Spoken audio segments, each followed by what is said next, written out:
Hello, my friends, and welcome back. It is still Thursday, January 20th, 2022. That's a lot of dudes. I know. I'm the drunk poker, 'tis beer time. So I saw my buddy Paulie G had this one today on the Twitters there, and I had gotten it for him, and I thought, well, I'm going to have it now too, because I completely forgot it was in the fridge. He's a good guy reminding me about that. Papa's Scotch Ale from our friends at Henderson Brewing. I love the best beer is the beer you love.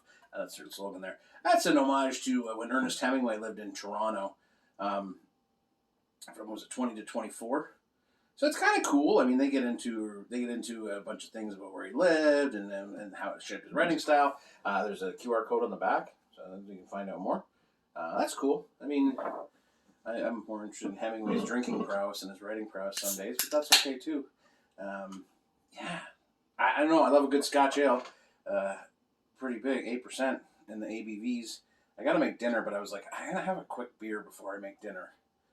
I think tonight's going to be, post-dinner is going to be a whiskey night, so. And by whiskey night, I pour myself a glass of whiskey with a bunch of ice cubes in it, and I just sit there and slow sip until it's time for bed. It's not like we're pounding bottles of whiskey here. Not yet, anyways. Maybe after the 31st. Dark and fruity, eh? Well, cheers you go here. And you know what's fun for Paul and I when we accidentally, or sometimes it's I'll see he's drinking something, or he'll see I'm drinking something, we'll have it together. Sometimes we just drink the same beer. We have never had a beer together, and yet we're going to have this beer on the internet together. Cheers.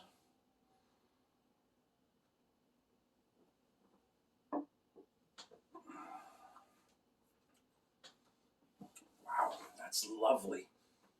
Absolutely lovely. Absolutely.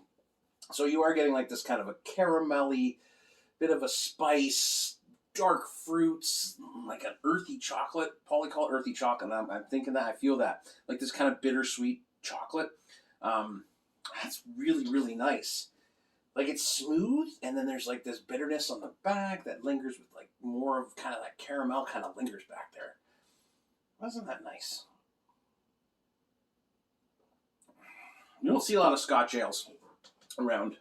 It's not a style that's particularly popular, but I find Henderson will take these styles and make them their own, and I really appreciate that kind of thing. We picked this up when we went to Henderson in the before times, before the last lockdowns.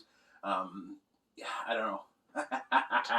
I'm not going to get into it tonight, but I feel like Henderson hits home runs with styles that other breweries tend to not do, and that kind of is their thing, right? And that's awesome too. Like you got to find that way. You got to find the way that makes your brewery unique, because you need that niche, right? Like yes, you make IPAs and everything else, but what do you do that's interesting, that's different, that's going to set you apart? I think stuff like this Henderson does very, very well. So excellent. I'm going to go enjoy this, make dinner. It was going to be shepherd's pie, but we don't have any potatoes.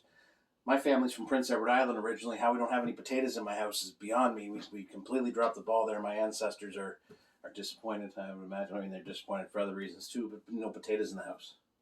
So I'm going to go drink my beer and make pasta, because that's the backup plan when you got ground beef, right? Cheers, my friends. Enjoy your evening. Paulie G. Cheers to you, my friend. I love the cat too. Reminds me of my old cat, Boots. Old cat Boots was a good cat. So go beer.